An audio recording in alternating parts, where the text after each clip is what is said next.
দুনিয়ার একটা বাস্তব ঘটনা বলবো যে তোমার কতটা শরীর ভালো নেই, তুমি কতটা অসহায়, তোমার বাড়িতে কে মরেছে, কে অসুস্থ, তুমি কতটা অসুস্থ, বা তোমার বাড়িতে কে কতটা অসুস্থ, কারোর তাতে কোনো কিছু যায় আসে না। সবাই নিজের স্বার্থটা বোঝে আর সবাই নিজের স্বার্থ সিদ্ধির জন্য লেগে পড়ে রয়েছে।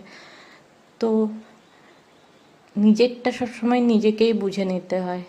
লোকের কাছে এক্সপেকটেশন তো রাখাই উচিত না, আমিও রাখি না। আজকের যুগে আমি তো একেবারেই কারোর কাছে কোনো রকম কোনো আশা রাখি না, তাই নিজেরটা সবসময় নিজেই বুঝে নিতে হয়। আর এটাই কঠিন বাস্তব। কারোর কিচ্ছু যায় আসে না তোমার কি হলো কি না হলো। তো ভালো থেকো সবাই, ভালো রেখো সবাইকে। চলো আজকের জন্য এইটুকুনি, টাটা।